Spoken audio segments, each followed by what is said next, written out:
நம்ம இன்னைக்கு இவ்வளோ சுதந்திரமா இருக்கிறதுக்கு அன்னைக்கு பல போராட்ட வீரர்கள், சுதந்திர போராளிகள் நமக்காக கஷ்டப்பட்டு போராடி இந்த சுதந்திரத்தை வாங்கி கொடுத்த மாதிரியே, இன்னைக்கு நம்ம இவ்வளோ சுதந்திரமா நமக்கு பிடிச்ச மொழியில நம்ம படிக்கவும், பேசவும், எழுதவும் முடியுதுன்னா, அதுக்கும் பல பேர் பல உயிர் தியாகம் செஞ்சிருக்காங்க. நமக்கு ஒரு விஷயம் வேணும் அப்படின்னா அதை கேட்கறதுக்கும் நம்ம என்ன நினைக்கிறோம்னு மற்றவங்களுக்கு புரிய வைக்கிறதுக்கும் நமக்கு ரொம்ப ஆர்வம் வந்து நம்ம படிக்கிறதுக்கும் ஒரு முக்கியமான கருவி அப்படின்னா அது மொழி தான். ஆனால் அந்த மொழி சுதந்திரத்தையே ஒருத்தவங்க உங்ககிட்ட இருந்து பறிச்சுட்டா உங்களால் என்ன பண்ண முடியும்? நம்மளால அதை கற்பனை கூட பண்ணி பார்க்க முடியல. ஆனால் இது லிட்ரலி நமக்கு முந்தைய காலத்துல இருந்த நம்மளுடைய முன்னோர்களுக்கு நடந்திருக்கு. நம்ம தமிழ்நாட்டில் இந்தியா ஃபுல்லாகவே நடந்திருக்கு. நமக்காக அன்றைக்கி போராட்டம் பண்ணல, நமக்காக அன்றைக்கி அவங்க உயிர் தியாகம் பண்ணலை அப்படின்னா இன்றைக்கி நம்மளால இவ்வளோ சுதந்திரமாக நமக்கு பிடிச்ச மொழியில் நம்ம பேசுவோமோன்னு என்னால் நினச்சி கூட பார்க்க முடியல. இன்றைக்கி இந்த வீடியோ கூட நான் இன்றைக்கி எனக்கு பிடிச்ச மாதிரி தமிழ்லையோ ஏதோ ஒரு மொழியிலையோ நான் பண்ண முடியுமா, அதை இந்த மொழியிலே உங்களால் கேட்க முடியுமா, நம்மளால் இந்த மொழியில் படிக்க முடியுமா அப்படின்னு என்னால் எதுவுமே கற்பனை கூட பண்ணி பார்க்க முடியல. ஸோ ஃபஸ்ட்டு அந்த வரலாறை தெரிஞ்சுப்போம், அதுக்கப்புறம் இந்த படத்துடைய கதையும் தெரிஞ்சுப்போம். இந்த வரலாறு எங்கேருந்து ஆரம்பிக்குது அப்படின்னா 1937 வருஷம் இந்துவுக்கும் முஸ்லீமுக்கும் நடுவில் இருக்க ஒற்றுமையை பரப்பணும் அப்படின்றதுக்காக இந்துஸ்தானி அப்படின்ற ஒரு மொழிக் கொள்கையை உருவாக்குனாங்க. அதாவது இந்துவும் உருதுவும் கற்றுக்கிறது. ஆனால் இதை ராஜாஜி நாளடைவில் இந்தி திணிப்பு மாதிரி ஆக்கிட்டாரு. அதனால் 1938 வருஷம் இந்தி திணிப்பு எதிர்ப்பு போராட்டம் ஒன்று உருவாச்சு. இதில் பல இயக்கங்களும் அமைப்புகளும் சங்கங்களும் இதில் வந்து கலந்துக்கிட்டாங்க. ஸோ போராட்டம் ரொம்ப பெருசாச்சு. இதில் அண்ணா, பெரியார், மூவலூர் ராமாமிர்தம் அம்மையார் இந்த மாதிரி பல தலைவர்கள் வந்து இதில் கலந்துக்கிட்டாங்க. இதுக்கு எதிராக போராடினவங்களை பிடிச்சி ஜெயிலையும் போட்டாங்க. அண்ணா, பெரியார் உள்பட நிறைய பேர் ஜெயிலுக்கு போனாங்க. அதில் தாளமுத்து நடராஜன் அப்படின்றவங்க அங்கே பண்ண கொடுமைகளில் அங்கேயே உடம்பு முடியாமல் செத்தும் போயிடுறாங்க. அதுக்கப்புறமா 1939 வருஷம் 2ஆம் உலகப் போர் வருது. அதில் இந்தியாவில் இருக்க அத்தனை கட்சி தலைவர்களுமே வந்து ராஜினாமா பண்ணிட்டதுனால அவங்க பிடிச்சி வச்சிருந்த ஜெயில் கைதிகளை இருந்து நம்ம தலைவர்களும் ரிலீஸ் பண்ணப்படுறாங்க. அதுக்கப்புறமா 1940 வருஷம் இந்திய வைஸ்ராயில் இருந்த ஜான் எர்ஸ்கின் அப்படின்றவர் இந்தி திணிப்பு சட்டத்தை வந்து கைவிடுறதா சொல்லிட்டாங்க. அதனால தான் இங்கே இந்தி எதிர்ப்பு போராட்டமும் அதோட முடிவடைஞ்சது அப்படின்னு நினச்சிட்டு இருந்தோம். ஆனால் இன்னுமே உள்ளுக்குள்ளே அந்த சலசலப்பு இருந்துகிட்டே தான் இருந்தது. அதுக்கப்புறம் 1950 வருஷத்துலேருந்து இந்திய அரசியலமைப்பு சட்டத்தில் அதாவது ஆட்சி மொழியாக வந்து இந்தியும் இங்கிலீஷும் இருந்தது. அதாவது நம்ம ஒரு தகவலை பரிமாறதாகட்டும், மனு தாக்கல் பண்ணுறது, சட்டம் இயற்றப்படுறது, அங்கேருந்து அறிக்கை வெளியிடுறது முதற்கொண்டு எல்லாமே இந்த 2 லாங்குவேஜ்லையுமே பண்ணிட்டு இருந்திருக்காங்க. ஆனால் அதுக்கப்புறமா 1965 இனிமேல் ஹிந்தி மட்டும்தான் இருக்கும் அரசியலமைப்பு சட்டத்தில் அப்படின்ற மாதிரி ஒரு அறிக்கையை வெளியிடுறாங்க. எப்போனா 1963 வந்து இது அறிக்கையை வெளியிடுறாங்க. ஸோ இங்கேருந்து தான் இன்னுமே இந்த போராட்டம் ரொம்ப அதிகமாக உச்சகட்டத்துக்கு போச்சு அப்படின்னு சொல்லலாம். ஆல்ரெடி அப்போ வந்து பிரசிடெண்டாக மினிஸ்டராக இருந்த நம்மளுடைய நேரு வந்து என்ன சொல்லியிருப்பாருன்னா, அதாவது எந்த ஸ்டேட்லாம் ஹிந்தி யூஸ் பண்ணலையோ, எந்த ஸ்டேட்டில் ஹிந்தி பேசாமல் வேறு லாங்குவேஜ் பேசுகிறாங்களோ அவங்களுடைய விருப்பம் இல்லாமல் இங்கிலீஷை வந்து நாங்கள் ஆட்சி மொழியிலேருந்து நீக்க மாட்டோம் அப்படின்னு சொல்லியிருந்தாரு. ஆனால் இப்போ என்னடா திடீர்னு இப்படி உங்கள் இஷ்டத்துக்கு மாற்றுறீங்களே அப்படின்னு திமுக ஆட்சியில் இருந்த அண்ணாவுக்கு அப்போ பயங்கர கோவம். அவர் என்ன பண்ணார் அப்படின்னா, ஹிந்தி தான் வந்து அரசியலமைப்பு சட்டத்தில் இருக்கும் இனிமேல் ஆட்சி மொழியாக, அதை பரப்புறதும் வளர்ப்பதும் அரசனுடைய கடமை அப்படின்ட்டு இருந்த அந்த 17வது பிரிவு, அந்த சட்டமைப்புல இருந்து அந்த 17வது பிரிவை அவர் வந்து எரிக்க முற்பட்டதுனால அவரை வந்து அந்த டைம்ல அரெஸ்ட் பண்ணிடுறாங்க. ஸோ அந்த டைமில் இந்திய எதிர்ப்புக்கு ரொம்ப ஸ்ட்ராங்காக வந்து குரல் கொடுத்த ஒரு கட்சி அப்படின்னா அது திமுக அப்படின்னு சொல்லலாம். இப்போ அதே மாதிரியே அவர் உள்ளே போட்டதுக்கு அப்புறமும் போராட்டம் நிற்கவே இல்லை. அதுக்கப்புறமும் பல பேர் சேர்ந்து மக்கள் போராட்டத்தை தொடர்ந்துட்டே தான் இருந்தாங்க. அதுலேயும் பெரும்பாலும் அதில் கலந்து கொண்டவர்கள் வந்து மாணவர்கள் தான். அதுவும் பள்ளி மாணவர்கள் உட்பட, சிறுவர்கள் உட்பட கல்லூரி மாணவர்கள் வரைக்கும் நிறைய பேர் அதில் கலந்துக்கிட்டாங்க. இந்த டைமில் தான் திருச்சியில் இருக்க கீழ்பல்லூர் அப்படின்ற ஒரு இடத்த சேர்ந்த சின்னசாமி அப்படின்றவர் தமிழ் வாழ்க இந்தி ஒழிக அப்படின்னு சொல்லி எழுதி வச்சுட்டு அவர் வந்து தீ குளிச்சிடுறாரு. அவர் பற்ற வச்ச அந்த தீ ஃபுல்லாகவே ஸ்டூடெண்ட்ஸ் மத்தியில் காட்டு தீ மாதிரி கொழுந்து விட்டு எரிய ஆரம்பிச்சிருச்சு. அந்த டைம்ல இருந்து தான் ஸ்டூடெண்ட்ஸ் கம்யூனிட்டி நிறைய டெவலப் ஆச்சு, கிரியேட் ஆச்சு. அது மட்டும் இல்லாமல் அவர் இறந்த தினத்தை தான் வந்துட்டு நிறைய பேர் இந்த மாதிரி நம்ம மொழிக்காக உயிர் தியாகம் செஞ்சவங்களுடைய நினைவு தினமாக இன்னை வரைக்கும் நம்ம தமிழ்நாட்டில் கடைபிடிச்சிட்டு இருக்கோம். அதாவது ஜான்வரி 25 அன்னைக்கு. இதில் தாளமுத்து நடராஜன் அப்படின்றவங்க ரொம்ப முக்கியமாக கருதப்படுறாங்க இந்த உயிர் தியாகம் செஞ்சவங்களில். இதுக்கப்புறம் எப்போ அவங்க 1965 வருஷம்தான் அந்த அரசியலமைப்பு சட்டம், அதாவது ஆட்சி மொழியை வந்துட்டு நடைமுறை கொண்டு வரேன்னு சொன்னாங்க இல்லையா. ஸோ அந்த வருஷம் திமுகவில் இருக்கிற அண்ணாவும் ஒரு 3000 கட்சி மெம்பர்ஸும் வந்துட்டு அரெஸ்ட் பண்ணப்படுறாங்க. அந்த டைமில் என்ன ஆகுதுன்னா ஸ்டூடெண்ட்ஸ்னுடைய போராட்டம் வந்து இன்னும் ரொம்ப அதிகமாகுது. அதுக்கு அடுத்த நாளே என்னன்னா சென்னை கோடம்பாக்கத்தில் இருக்கிற சிவலிங்கம் அப்படின்றவர் ஒருத்தர் தீக்குளிச்சு இறந்துடுறாரு. இவரை தொடர்ந்து இன்னும் பல பேர் பல ஊர்களில் நமக்காக நம்ம மொழி சுதந்திரத்துக்காக உயிரை தியாகம் செஞ்சுருக்காங்க.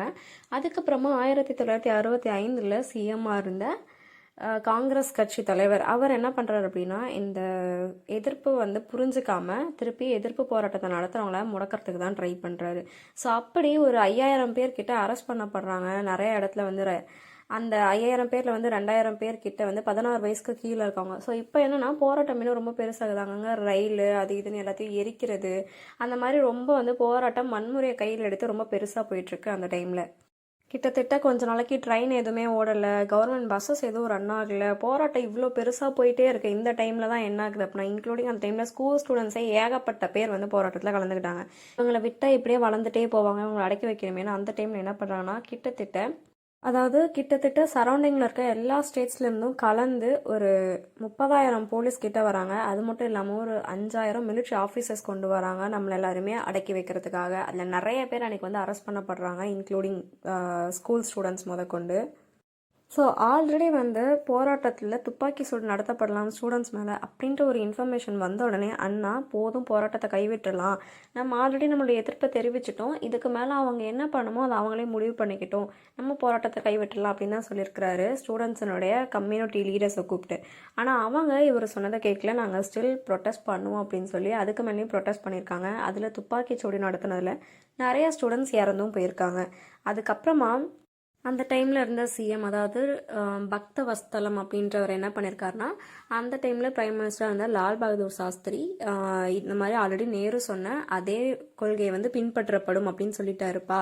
அதாவது நம்மளுடைய விருப்பம் இல்லாமல் ஆங்கிலத்தை வந்து நம்மளுடைய ஆட்சி மொழியிலேருந்து எடுக்க மாட்டாங்க, அதே மாதிரி இந்தி திணிப்பு பண்ண மாட்டாங்க அப்படின்னு சொல்லிட்டு தான் இந்த கம்யூனிட்டி லீடர்ஸ் எல்லாமே கூப்பிட்டு அவர் சொல்லியிருக்கிறாரு. அதனால் அப்போதைக்கு போராட்டம் கைவிடப்பட்டது, அதோட முடிவுக்கு வந்துருச்சு. பட் ஸ்டில் இப்போ கூட லாஸ்ட்டாக 2025 கூட மும்மொழி கொள்கை அப்படின்னு சொல்லிட்டு ஒரு திட்டம் கொண்டு வந்தாங்க. சரி, மும்மொழி கொள்கையில் வந்து அவங்களுடைய உள்ளூர் மொழி, அதுக்கப்புறம் ஆங்கிலம், இன்னொன்று என்னென்னா அவங்களுக்கு விருப்பப்பட்ட ஏதாவது ஒரு மொழி. நம்மளுடைய இந்திய சட்டத்தில் வந்து மொத்தம் 22 மொழிகள் இருக்குது. ஸோ அந்த 22 மொழிகளை நீங்கள் எதை வேணாலும் உங்கள் விருப்பப்படி நீங்கள் தேர்ந்தெடுத்து படிச்சுக்கலாம் அப்படின்ற மாதிரி சொல்லியிருந்தாங்க. ஆனாலும் அது இந்தி திணிப்பு ஒரு கொள்கையாக தான் அதை பார்க்கப்படுது. ஏன் அப்படின்னா இப்போது நிறைய வந்துட்டு எல்லா ஸ்கூல்லையும் ஆல் ஓவர் இந்தியா நமக்கு எல்லா இடத்துலையுமே அந்த 22 லாங்குவேஜஸும் சொல்லித்தர அளவுக்கு நமக்கு டீச்சர்ஸ் இருக்காங்களா, அதுக்கு ஃபெசிலிட்டிஸ் இருக்கா, அவங்களுக்கான ஒரு நிதி ஒதுக்கியிருக்காங்களா அப்படின்னு கேட்டால் எதுவுமே கிடையாது. ஆனால் இதே ஹிந்தி டீச்சர்ஸ்க்கு அது இருக்குது. அதே தான் பிரச்சனை. அதே மாதிரி ஹிந்தி பேசப்படாத ஊர்களில் சரி இது ஓகே, அதே ஹிந்தி பேசப்படுற ஸ்டேட்ஸ் இருக்கு இல்லையா, அங்கேயுமே வந்துட்டு இந்த பிறமொழி கொள்கை, அதாவது மும்மொழி கொள்கையில் இன்னொரு லாங்குவேஜ் சொல்லிக் கொடுக்கறதுக்கான ஃபெசிலிட்டிஸ் அவங்க எந்த அளவுக்கு கிரியேட் பண்ணி கொடுத்துருக்காங்கன்னு கேட்டால் கிடையாது. ஸோ அதனால் ஸ்டில் இதையுமே வந்துட்டு ஒரு இந்தி திணிப்பு கொள்கையாக தான் எதிர்பார்க்கப்படுது. அதனால் இப்போவுமே நம்மளுடைய அதே டிஎம்கே ஆட்சியில் இருக்கிற ஸ்டாலின் அவர் வந்து என்ன சொல்லியிருக்காருன்னா, இல்லை நாங்கள் வந்து மும்மொழி கொள்கையை ஃபாலோ பண்ண முடியாது, நாங்கள் அதே இருமொழி கொள்கையை தான் ஃபாலோ பண்ணுவோம் அப்படின்னு ஆணித்தரமாக சொன்னதுனால ஸ்டில் இங்கே வந்து நமக்கு எஜுகேஷனுக்கு வர வேண்டிய அந்த நிதி ஒதுக்கீடே வந்து நிறுத்தி வச்சிருக்கிறாங்க பாஜக தலைவர்கள் அப்படின்ற வரைக்கும் இவ்வளோ ப்ராப்ளம்ஸ் போயிட்டுருக்கு. பட் ஸ்டில் ஒரு மொழிக்கு இவ்வளோ பெரிய பிரச்சனை பண்ணணுமா, ஒரு லாங்குவேஜ் கற்றுக்கிறதுல என்ன இருக்க போகுது, அது நமக்கு ஒரு பெனிஃபிட் தானே அப்படின்னு நீங்கள் நிறைய பேர் யோசிக்கலாம். ஆனால் இப்போ வந்து ஃபஸ்ட்டு ஒரு மொழியை கற்றுக்கிறது பெனிஃபிட் அப்படின்னு தான் சொல்லுவாங்க. ஆனால் இப்போவே நம்ம ஊரில் நம்ம முக்கால்வாசி பார்த்தோம் தமிழ்நாட்டிலே அப்படின்னா நார்த் இந்தியன்ஸ் தான் அதிகம். எல்லா இடத்துலையும் கவர்மெண்ட் ஜாப்ஸ் முதற்கொண்டு எல்லா இடத்துலையும் ரயில்வே ஆகட்டும், பேங்க் ஆகட்டும், என்ன ஒர்க் வேணாலும் இருக்கட்டும், அதில் முக்கால்வாசி இருக்கிறது அஃப்கோர்ஸ் வந்து நார்த் இந்தியன்ஸ் தான் இருக்காங்க. நம்ம தமிழ் பீப்புள், நம்ம ஸ்டேட்டில் நம்ம பீப்புளுக்கே வந்து கவர்மெண்ட் ஜாப் கிடைக்கிறது இல்லை. அதுக்கு காரணம் நமக்கு திறமை இல்லையா அப்படின்னு கேட்டால் இல்லைன்னு நம்ம சொல்லவே முடியாது. ஏன்னா இருக்கிற ரொம்ப திறமையான ஆட்கள், ரொம்ப எஜுகேஷன் லெவலில் ரொம்ப ஹை லெவலில் இருக்கிறது அப்படின்னா இந்தியாவிலே பார்த்தா தமிழ்நாடு தான் ஃபர்ஸ்ட் பிளேஸ். அப்படி இருந்தும் ஏன் நம்ம ஆட்களுக்கு வேலை கிடைக்கிறது இல்லை கவர்மெண்ட்டில் அதிகம் அப்படின்னு ஒரு பெரிய கேள்விக்குறி வருது. ஓகேவா? ஸோ ஃபஸ்ட்டு ஏதோ ஒரு மொழியை கற்றுக்கோங்கன்னு சொல்லுவாங்க, ஆனால் அதுக்கான ஃபெசிலிட்டிஸ் அவங்க க்ரியேட் பண்ணி கொடுக்கல. ஹிந்திக்கு மட்டும் தான் அவங்க அதிகமான இம்பார்ட்டன்ஸ் கொடுக்குறாங்க. அப்படி பார்த்தா எல்லா ஸ்டேட்ஸ்லையும் அதுக்கப்புறம் ஹிந்தியே வந்துருச்சு அப்படின்னா நம்மளுடைய தாய்மொழியை நம்ம அப்படியே நாளடைவில் அதை வந்து கற்றுக்கிறதே விட்டுருவாங்க. அதுக்கப்புறம் என்னென்னா அந்த மொழிக்கான அடையாளம் இருந்ததே காணாமல் போயிடும், அதுக்கான கலாச்சாரம் பண்பாடு அத்தனையுமே காணாமல் போயிடும். அது மட்டும் இல்லாமல் எந்த லாங்குவேஜ் அவங்க திணிக்க ட்ரை பண்ணுறாங்களோ அந்த லாங்குவேஜ் தெரிஞ்சால் மட்டும்தான் உங்களுக்கு கவர்மெண்ட் ஜாப் ஆகட்டும், இல்லை வேறு எது வேணாலும் உங்களுக்கு இது தெரிஞ்சால் மட்டும்தான் உங்களுக்கு இது கிடைக்கும் அப்படின்னா நம்மளால் அதை ஏற்றுக்க முடியுமா? நம்ம படிக்கிறதே நமக்கு பிடிச்ச மொழியில் நம்ம படிக்கிறதுனால தான் ரொம்ப ஆர்வம் வந்து நம்ம படிக்கிறோம். பேசும்போது நமக்கு பிடிச்ச மொழியில் நம்மளுடைய தாய்மொழியில் நம்ம பேசும்போது தான் நம்மளால் வந்து ரொம்ப உணர்வுபூர்வமாக நம்மளால் பேச முடியும். நம்மளுடைய உணர்வுகளை அப்படியே ஒருத்தருக்கு எடுத்துக்காட்ட முடியும், எடுத்து சொல்ல முடியும். அதே வந்து இன்னொரு லாங்குவேஜில் நம்ம எந்த அளவுக்கு அதை வந்து எடுத்து சொல்ல முடியும் அப்படின்றது எனக்கு தெரியலை. நார்மலாக ஒரு மூவியே அவங்களுடைய மதர் டங்கில் பார்த்தா தான் ஆக்சுவலாக அவங்க என்ன சொல்ல வராங்கன்றதே புரியும். அதே நம்ம வந்து நம்ம லாங்குவேஜ்க்கு டப் பண்ணி பார்க்கும்போதே அதில் நிறைய விஷயங்கள் கொஞ்சம் மாறி தான் இருக்கும். அதில் ஆக்சுவல் எமோஷன் நமக்கு அதில் வந்து தெரியாது. அந்த மாதிரி தான் நம்மளுடைய தாய்மொழியில் பேசும்போது, நம்மளுடைய தாய்மொழியில் படிக்கும்போது தான் நம்மளால் ஒரு விஷயத்த உணர்வுபூர்வமாக தெரிஞ்சுக்கவும் முடியும், கற்றுக்கவும் முடியும், பேசவும் முடியும். அது மட்டும் இல்லாமல் மற்ற கண்ட்ரீஸ் மாதிரி நம்மளோட இந்தியா கிடையாது. சில கண்ட்ரீஸில் அவங்க வந்து இங்கிலீஷ்னால் இங்கிலீஷ், சைனீஸ்னால் சைனீஸ், ஜாப்பனீஸ்னால் ஜாப்பனீஸ், அவ்வளோதான். அவங்க கண்ட்ரி லாங்குவேஜ், நேஷ்னல் லாங்குவேஜ் அது அப்படி தான். ஆனால் இந்தியாவை பொறுத்த வரைக்கும் வேற்றுமையில் ஒற்றுமை தான். ஸோ அப்படி இருக்கிறப்போ இங்கே வந்து ஒரே லாங்குவேஜை எல்லா ஸ்டேட்லேயும் திணிக்கிறது அப்படின்றதே ஒரு பெரிய ஒரு குற்றமாகவும் கொடுமையாகவும் தான் கண்டிப்பாக பார்க்கப்படும். ஸ்டில் இங்கே வந்து யாரும் ஹிந்தியை படிக்கவோ பேசவோ கூடாதுன்னு யாரையும் கட்டாயப்படுத்தல, யாரும் சொல்லலை. அது அவங்கவுங்களுடைய விருப்பம். நாங்கள் கற்றுக்கிறதும் கற்றுக்காமல் இருக்கிறதும் எங்கள் விருப்பம். ஆனால் அதை நீங்கள் திணிக்காதீங்க அப்படின்னு தான் சொல்கிறாங்க. ஒரு ஒட்டுமொத்த சமுதாயமே ஒடுக்கப்படும் ஒரு மொழியினால் அப்படின்னும் போது அதை எந்த மக்களாலையுமே ஏற்றுக்க முடியாது இல்லையா? ஸோ இந்த வரலாறை ஒரு அடிப்படையாக வச்சு தான் இந்த பராசக்தி படம் எடுத்திருக்கிறாங்க. இப்போ நான் சொன்ன இந்த ஹிஸ்ட்ரியில் நிறைய விஷயங்கள் அதில் வந்து கனெக்ட் பண்ணியிருப்பாங்க. இப்போ இந்த வீடியோவை நீங்கள் முழுசாக பார்த்து இந்த ஹிஸ்ட்ரி உங்களுக்கு தெரிஞ்சிருந்தா தான் அந்த படத்தில் ஏன் இந்த கேரக்டர் இந்த இடத்துல வந்துச்சு, இவங்க யார், இவங்க என்ன கேரக்டர், ஸோ அது எல்லாமே உங்களுக்கு ஓரளவுக்கு புரியும். ஸோ இந்த வீடியோவை பார்த்துட்டு இருக்கவங்க கிட்ட நான் கேட்கணும்னு நினைக்கிற ஒரே கேள்வி, நீங்கள் இந்த மும்மொழி கொள்கையை எப்படி பார்க்குறீங்க அப்படின்றத கமெண்ட்டில் சொல்லுங்கள்.